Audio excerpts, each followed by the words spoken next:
Next question capacitor को लेकर है। If the plate of parallel plate capacitor connected to a battery are moved close to each other. देखिए हमारे पास एक capacitor है जिसमें दो प्लेट का एरिया मान लेते हैं ए, बीच का सेपरेशन डी मान लेते हैं, और ये बैटरी से कनेक्ट है। जब कैपेसिटर बैटरी से कनेक्ट हो तो वोल्टेज नहीं चेंज होंगे। अगर कैपेसिटर बैटरी से कनेक्ट है तो उसके वोल्टेज कांस्टेंट रहेंगे। क्यों बेटा? आपका कैपेसिटर बैटरी से कनेक्ट है। अब क्योंकि ये बैटरी से कनेक्ट है तो इसके वोल्टेज बैटरी के बराबर होंगे, और बैटरी अपने वोल्टेज को मेंटेन करके चलती है। Battery is a source of constant voltage, और अगर बैटरी अपने वोल्टेज मेंटेन करेगी तो उसी के साथ कैपेसिटर कनेक्ट है, वह उसके वोल्टेज भी मेंटेन करेगी। तो क्योंकि कैपेसिटर बैटरी से कनेक्ट है, आप कोई भी चेंजेस करेंगे उससे उसके वोल्टेज पे फर्क नहीं पड़ेगा। आगे पढ़ते हैं। If the plate of parallel plate capacitor connected to a battery are moved close to each other, कहता है अगर कैपेसिटर की दोनों प्लेटों को एक दूसरे के नजदीक लाया जाए, देन पहला ऑप्शन है charge stored in it increases. ये चेंज नहीं बेटा, चार्ज है, इसका जो चार्ज है वो इंक्रीज होगा। देखिए एज पर फॉर्मूला क्यू होता है CV, और C को लिख सकते हैं एप्सिलॉन नॉट बाई डी।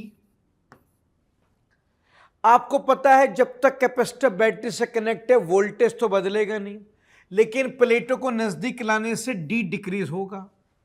अगर डिनोमिनेटर डिक्रीज होगा तो Q इंक्रीज होगा। तो पहला ऑप्शन है चार्ज स्टोर्ड इंक्रीजेस, सही स्टेटमेंट हो गया। अगला statement, energy stored in it decreases. देखिए एनर्जी का फॉर्मूला है हाफ CV स्क्वायर।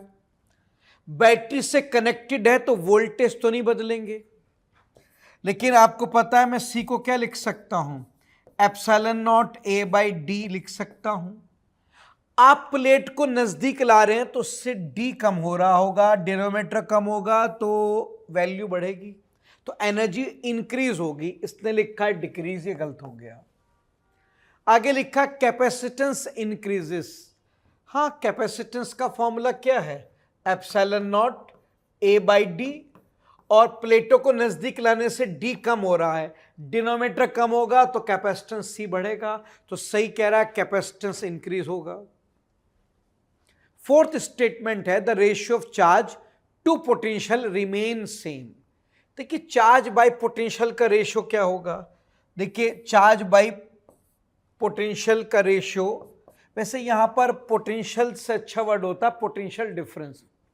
कैपेसिटर के पास पोटेंशियल नहीं होता, कैपेसिटर की दो प्लेटें होती है ना, एक को हाई पोटेंशियल मिलता है, एक को लो, तो पोटेंशियल डिफरेंस कहना चाहिए था।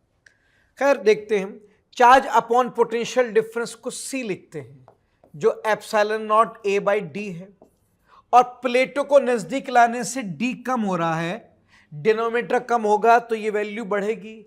ये कह रहा है सेम रहेगी, तो ये गलत स्टेटमेंट हो गया। फिफ्थ स्टेटमेंट है the product of charge end voltage increases. अब चार्ज और वोल्टेज का प्रोडक्ट इंक्रीज होगा।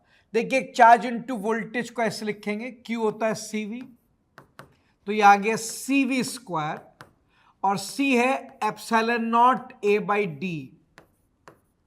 क्योंकि कैपेसिटर बैटरी से कनेक्ट है वोल्टेज चेंज नहीं होगा, मगर क्योंकि प्लेटें नजदीक आ रही हैं तो बीच का सेपरेशन घटेगा और डिनोमिनेटर घटेगा तो ये वैल्यू बढ़ेगी, तो चार्ज इनटू वोल्टेज का प्रोडक्ट इंक्रीज होगा। फिफ्थ स्टेटमेंट भी तो ये कह रहा है the product of charge end voltage increases, ये सही हो गया।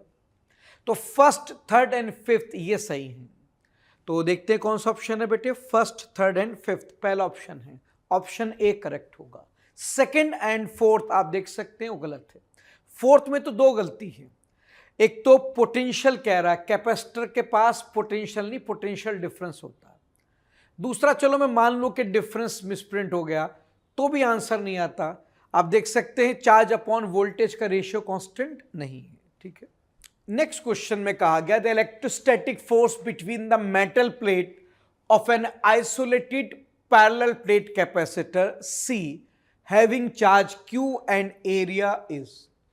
देखिए अगर मैं कैपेसिटर की दो प्लेट लूं जिनका एरिया A है, बीच का सेपरेशन D है, कैपेसिटेंस C है और एक पे चार्ज प्लस Q है और एक पे माइनस Q, तो हम क्लासरूम में पढ़ते हैं कि कैपेसिटर की दोनों प्लेट एक दूसरे को अट्रैक्ट करती हैं क्योंकि इन दोनों के पास अपोजिट चार्ज है। And force between the parallel plate of capacitor का डायरेक्ट फॉर्मूला हम क्लास में पढ़ते हैं, Q²/2ε0A। ये फॉर्मूला हम क्लासरूम में पढ़ते हैं। और क्योंकि ये आइसोलेटेड कैपेसिटर है, ऐसा कैपेसिटर जो किसी के साथ कनेक्ट नहीं है, इसके साथ फिलहाल कोई बैटरी अटैच नहीं है। कुछ लोग कहते हैं सर बिना बैटरी के चार्ज कैसे आया? सर आपने कैपेसिटर को कभी पहले बैटरी से कनेक्ट किया होगा, ये जब पहले कनेक्ट हुआ होगा तब चार्ज हो गया होगा। अब बैटरी नहीं है, बैटरी आपने डिस्कनेक्ट कर दी। आपने कैपेसिटर को थोड़ी देर के लिए बैटरी से कनेक्ट किया होगा, बैटरी ने इसे फुल चार्ज कर दिया होगा और अब आपने बैटरी डिस्कनेक्ट कर दी है। आइसोलेटेड का मतलब है आपका कैपेसिटर किसी के साथ कनेक्ट नहीं है। तो जब आपका कैपेसिटर बैटरी के साथ कनेक्ट नहीं है तो ऐसे केस में चार्ज कांस्टेंट हो जाता है। जब आपका कैपेसिटर किसी के साथ कनेक्ट ही नहीं है तो इसका चार्ज ना कहीं जा सकता और किसी दूसरे का चार्ज यहां आ नहीं सकता, तो इसका चार्ज ना लूज होगा ना गेन, इसका चार्ज फिक्स है, ध्यान रखना। चार्ज फिक्स है, प्लेट का एरिया तो वैसे नहीं बदलता, ये भी फिक्स है, एप्सिलॉन नॉट तो है ही कांस्टेंट, 2 वैसे भी कांस्टेंट है, इसका मतलब इस समय इनके बीच का फोर्स कांस्टेंट रहने वाला है। ठीक है, अब क्वेश्चन पढ़ते हैं। पहला ऑप्शन है proportional to square root of distance between the plate. कहता है दोनों प्लेट का जो फोर्स है वो square root of distance between plate पे डिपेंड करता है, डी के स्क्वायर रूट पर। सर मेरे फॉर्मूले में डी है ही नहीं कहीं, तो डी के ही प्रोपोर्शनल नहीं है, स्क्वायर रूट तो बात की बात है, तो गलत हो गया। फिर आगे लिखा है linearly proportional to distance between plate. Sir distance between plate मेरे फॉर्मूले में नहीं है, डिस्टेंस पर डिपेंड ही नहीं करता। Independent of distance between the plate, हाँ मेरे फॉर्मूले में डी नहीं है। Force between the parallel plate of capacitor दोनों प्लेट के बीच के डिस्टेंस पर डिपेंड नहीं करता है। अब इसमें एक बात आती है कि सर आप इस फॉर्मूले को देख रहे हैं तो डिपेंड नहीं कर रहा है, लेकिन आप Q को CV के बराबर लिख दें तो डिपेंड करने लगेगा। क्यों पुट कर रहे हो? आइसोलेटेड कैपेसिटर में चार्ज कांस्टेंट होता है, उसे कांस्टेंट ही रहने दो, उसका फर्दर फॉर्मूला लगाओगे आ जाएगा उससे भी आंसर, मगर उससे मेरी मुसीबत बढ़ जाएगी और कुछ नहीं होगा, आंसर उससे भी यही आएगा। मगर बेटे जब आपने एग्जामिनर ने कह दिया कि कैपेसिटर आइसोलेटेड है, ये ऐसा कैपेसिटर है जो किसी के साथ कनेक्ट नहीं है, तो उसका चार्ज फिक्स है, और अगर चार्ज फिक्स है, एरिया फिक्स है, एप्सिलॉन नॉट फिक्स है, तो आपका फोर्स फिक्स है, ये डिस्टेंस पे डिपेंड नहीं कर रहा है। ये आंसर हो गया ऑप्शन सी। नेक्स्ट क्वेश्चन में लिखा है a parallel plate air capacitor is charge to potential difference V। मैंने एक पैरेलल प्लेट कैपेसिटर ले लिया, बीच का सेपरेशन D, प्लेट का एरिया A, और मैंने इसे V वोल्ट से चार्ज कर दिया है। ठीक है, आगे पढ़ते हैं। After disconnecting the charging battery, आपने बैटरी लगा के इसे चार्ज तो कर दिया है, एक प्लेट को प्लस Q दे दिया और एक को माइनस, मगर अब आपने बैटरी डिस्कनेक्ट कर दी, बैटरी चली गई। अगर बैटरी चली गई तो अब ये कैपेसिटर का जो चार्ज है फिक्स हो गया। अब कैपेसिटर को आपने चार्ज किया, अब बैटरी हटा दी, तो अब कैपेसिटर पे जो भी चार्ज है वो बदल नहीं सकता, क्योंकि अब कैपेसिटर किसी के साथ कनेक्ट ही नहीं है, न इसका चार्ज कहीं जा सकता न कहीं और से अभी आ सकता, तो फिलहाल इसका चार्ज फिक्स हो गया है। आगे पढ़ते हैं। The distance between the plate of capacitor is increased, और दोनों प्लेट्स का डिस्टेंस जो है उसको मैं इंक्रीज करूंगा। As a result potential difference between the plate, तो पूछ रहा है बीच के पोटेंशियल डिफरेंस पे क्या फर्क पड़ेगा। देखिए चार्ज बराबर होता है CV, और C को लिख सकते हैं epsilon naught A by D into V। Epsilon naught A by D left hand side ले जाए तो ये आएगा Q D upon epsilon naught A equals to V. क्योंकि कैपेसिटर हर चीज से डिस्कनेक्ट हो चुका है, उसका चार्ज फिक्स हो गया है, तो चार्ज तो कांस्टेंट है, प्लेट का area constant, permittivity of vacuum constant, तो आपका वोल्टेज डी के डायरेक्टली प्रोपोर्शनल है। ये तीन टर्म तो कांस्टेंट हैं, ये नहीं बदलेंगे, तो आपका वोल्टेज सिर्फ डी के प्रोपोर्शनल है, वो भी डायरेक्टली। और आप सेपरेशन क्या कर रहे हैं, आप सेपरेशन को इंक्रीज कर रहे हैं। बेटा अगर आप डी को इंक्रीज करेंगे तो कैपेसिटर का वोल्टेज भी इंक्रीज होगा, तो डी को बढ़ाने से वोल्टेज इंक्रीज होंगे। पहला ऑप्शन ए आ जाएगा, चेक कर लीजिए सही। नेक्स्ट क्वेश्चन में लिखा है a parallel plate capacitor having cross section A and separation D has air between the plate. कहता है हमारे पास एक पैरेलल प्लेट कैपेसिटर है, मैं बना देता हूं, हमारे पास एक पैरेलल प्लेट कैपेसिटर है जिसमें प्लेट का एरिया ए है, दोनों प्लेटों के बीच का गैप डी है, और इस समय यहां पर बीच में क्या है, एयर है। पहले सेंटेंस में ये लिखा, और इस समय इसका जो सी होगा वो होगा epsilon naught A by D. अब आगे पढ़ते हैं। Now an insulating slab of same area but thickness D by two is inserted between the plate. अब हमने क्या करा, पहले दोनों प्लेट के बीच में कंप्लीट एयर थी, अब हमने आधे डिस्टेंस में, देखो आधे डिस्टेंस में एक डाइलेक्ट्रिक स्लैब इंसर्ट कर दी है। आधे में अभी भी एयर है, आधे में हमने एक मीडियम इंसर्ट कर दिया है। The ratio of new capacitance to original capacitance will be, और प्लेट इंसर्ट करने के बाद जो अब नया कैपेसिटेंस आएगा उसका अब पुराने वाले कैपेसिटेंस का रेशियो क्या होगा। देखिए ओरिजिनल कैपेसिटेंस विद एयर का डायरेक्ट फॉर्मूला है epsilon naught A by D. Dielectric डालने के बाद नया कैपेसिटेंस मान लेते हैं कितना हो गया, सी डैश, ये मुझे निकालना पड़ेगा। कैसे, देखिए जितने पोर्शन में एयर है इसे हम कैपेसिटेंस C1 कह देते हैं, और जितने पोर्शन में डायलेक्ट्रिक है इसे हम कैपेसिटेंस C2 कह देते हैं। ठीक है, C1 वो हिस्सा है जहां पे एयर है, उसका फॉर्मूला लगेगा epsilon naught A upon D by to, क्योंकि इसका जो सेपरेशन है C1 का वो d बाई टू है। जो एयर का हिस्सा है ये, इन दोनों प्लेट के बीच का गैप d बाई टू है, ये आपका C1 आ गया है। 2 ऊपर ले जाइए तो ये आएगा 2 epsilon naught A by D. अब C2 वो हिस्सा जहां डायलेक्ट्रिक है तो उस पर फॉर्मूला लगेगा K epsilon naught A upon D by to. यहां पे डायलेक्ट्रिक K है और सेपरेशन इसका भी d बाई टू है। 2 ऊपर ले जाइए, यह आएगा 2K epsilon naught A by D, और K की वैल्यू 4 दे रखी है तो K को 4 पुट करेंगे तो ये C2 आ जाएगा 8 epsilon naught A by D. मैंने C1 निकाल लिया जहां पे एयर था C2।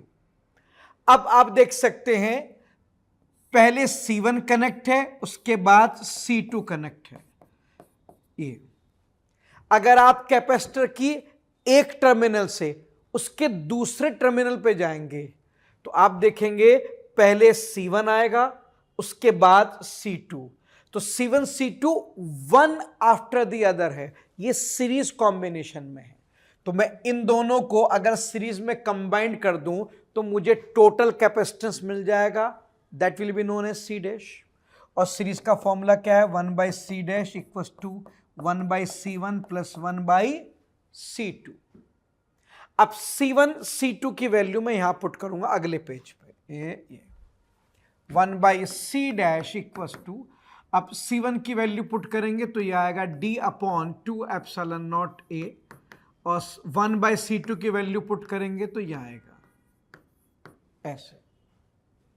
आप ऊपर नीचे 4 से मल्टीप्लाई कर दें तो ये भी 8 हो जाएगा, तो ये आ जाएगा 5D upon 8 epsilon naught A। ये 1 बाई C डैश आया तो C डैश क्या आएगा, सर 1 बाई C डैश को C डैश करोगे तो रेसिप्रोकेट कर दो, ये आएगा 8 by 5 epsilon naught A by D। ये आपका नया कैपेसिटेंस आ गया आफ्टर इंसर्टिंग इट्स स्लैब। अब उसने हमसे कहा था कि नया वाला कैपेसिटेंस सी डैश और ओरिजिनल सी का रेशियो बताओ। अब नया वाला कैपेसिटेंस अभी निकाला आपने, इतना आया है, और ओरिजिनल हमने निकाला था वो इतना आया था। तो यहां से देखो रेशियो आ गया 8/5, यानी कि 8:5। तो 8:5 का रेशियो बनेगा new capacitance and original capacitance का रेशियो। अब चेक करते हैं बेटा कौन सा आंसर आएगा। 8:5 ऑप्शन बी आ जाएगा, चेक कर लीजिए। इस क्वेश्चन में लिखा है two thin dielectric slab of dielectric constant K1 and K2 where K1 is less than K2 are inserted between the parallel plate capacitor as shown। देखिए ये एक प्लेट है कैपेसिटर की, ये दूसरी प्लेट है कैपेसिटर की, ये रही। ये दो प्लेट हैं पैरेलल प्लेट कैपेसिटर की, और इनके बीच में आपने एक स्लैब ये वाली इंसर्ट कर दी, ये वाली जिसका डाइलेक्ट्रिक कांस्टेंट K1 है, और एक स्लैब आपने ये वाली इंसर्ट कर दी जिसका डाइलेक्ट्रिक कांस्टेंट K2 है। तो हमारे पास एक पैरेलल प्लेट कैपेसिटर था जिसकी दो प्लेटें थी, उनमें बीच में आपने दो अलग अलग स्लैब इंसर्ट कर दी है। ठीक है, आगे बढ़ते हैं। The variation of electric field between the plate with distance as measured from plate P is correctly shown by. कहता है अगर हम P से चलना शुरू करें Q की तरफ, तो जब हम P से Q की तरफ चलेंगे तो विद डिस्टेंस इलेक्ट्रिक फील्ड में किस तरह का वेरिएशन आएगा। देखिए जब आप प्लेट P से चलना स्टार्ट करेंगे तो पहले यहां वैक्यूम है यानी कि एयर, और एयर में मान लेते हैं इलेक्ट्रिक फील्ड कितनी है, E0। उसके बाद आप स्लैब में चले जाएंगे। डाइलेक्ट्रिक स्लैब में इलेक्ट्रिक फील्ड होती है एयर की electric field upon dielectric constant. फिर आप एयर में आ जाएंगे, वापस इलेक्ट्रिक फील्ड E0 हो जाएगी। स्लैब के अंदर इलेक्ट्रिक फील्ड होती है एयर की electric field upon dielectric constant. उसके बाद फिर आप एयर में आ जाएंगे, फिर से इलेक्ट्रिक फील्ड क्या होगी, E0। तो आप सही से देखिए, आप P प्लेट से जब थोड़ा राइट चलेंगे तो पहले आप कुछ पोर्शन एयर में चलेंगे, लेटिस से वहां इलेक्ट्रिक फील्ड E0 है। फिर आप पहली स्लैब के अंदर चलेंगे और स्लैब के अंदर फील हो जाती है E0/K। फिर वापस एयर में चलेंगे E0, फिर स्लैब में चलेंगे E0/K2, फिर वापस एयर में। तो आप देखें जो पैटर्न है वो इस तरह से है कि पहले इलेक्ट्रिक फील्ड E0 आती है। मैं ड्रॉ कर देता हूं, अगर मैं पैटर्न ड्रॉ करूं विद डिस्टेंस, अगर मैं इलेक्ट्रिक फील्ड वर्सेस डिस्टेंस का पैटर्न ड्रॉ करूंगा तो पहले हम एयर में चलेंगे, फील्ड E0, फिर मीडियम में फील हो जाएगी E0/K1, किसी चीज से डिवाइड होगी, रिड्यूस हो जाएगी फील्ड ए ऐसे। उसके बाद वापस एयर में E0 हो जाएगी, फिर से स्लैब में रिड्यूस हो जाएगी, मगर इस बार रिडक्शन कितना होगा ये देखना है। इस स्लैब में फील होती E0/K1 और इसमें होगी E0/K2। K1 छोटा है, अगर इसका डिनोमिनेटर छोटा है तो इसकी वैल्यू बड़ी होगी, ये वैल्यू बड़ी होगी, ये छोटी, तो ये वैल्यू इससे भी छोटी होगी। तो अब की बार जो इलेक्ट्रिक फील्ड रिड्यूस होगी वो पहले से भी ज्यादा रिड्यूस होगी और नीचे जाएगी, फिर वापस एयर में कितनी हो जाएगी, E0। तो प्लेट P से जब आप चलेंगे तो पहले आप एयर में चलेंगे, E0 फील्ड, स्लैब में जाते फील्ड कम हो जाएगी E0/K1, फिर आप वापस एयर में चलेंगे E0, अगले स्लैब में फिर से कम होगी, और अब जो कम होगी वो पहले वाले से भी ज्यादा कम होगी क्योंकि उसका डाइलेक्ट्रिक कांस्टेंट ज्यादा है। फिर वापस एयर में फील्ड E0 होगी। तो कुछ इस तरह का वेरिएशन आएगा। P से इलेक्ट्रिक फील्ड E0, फिर रिड्यूस होके E0/K1, फिर वापस E0, फिर रिड्यूस होके E0/K2, फिर वापस E0, और बस उसके बाद कैपेसिटर खत्म हो जाएगा। अब आप देखिए इस तरह का वेरिएशन कौन सा ऑप्शन में हमारे पास, चेक कर लीजिए। ये वाला ऑप्शन देखिए, option C. Electric field E0 है, ये स्लैब में कम हो गई, वापस E0 हो गई, स्लैब में फिर कम हुई और इस बार पहले से भी ज्यादा कम हुई है और फिर वापस ई नॉट।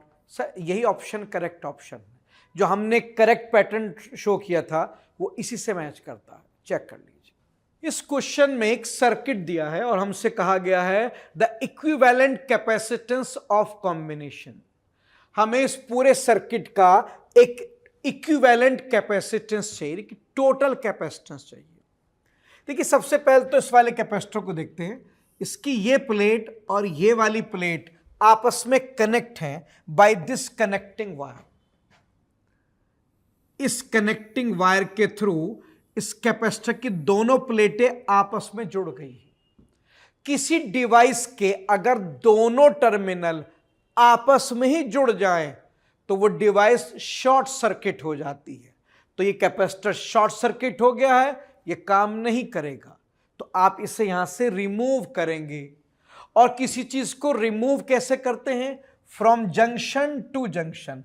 तो जंक्शन टू जंक्शन ये हिस्सा रिमूव होगा। अब आपका सर्किट ये बचेगा सी। ये वाला हिस्सा रिमूव हो जाएगा क्योंकि वो शॉर्ट सर्किट हो गया। अब ये दो कैपेसिटर आप देख सकते हैं पैरेलल में हैं। इन दोनों की लेफ्ट प्लेट भी आपस में कनेक्ट है और दोनों की राइट प्लेट भी आपस में कनेक्ट है। जब दो डिवाइसेस के दोनों प्लेटें आपस में कनेक्ट हो जाएं तो पैरेलल कॉम्बिनेशन कहलाता है। अब क्योंकि पैरेलल कॉम्बिनेशन है तो C इक्विवेलेंट का फॉर्मूला लगेगा C1 प्लस C2।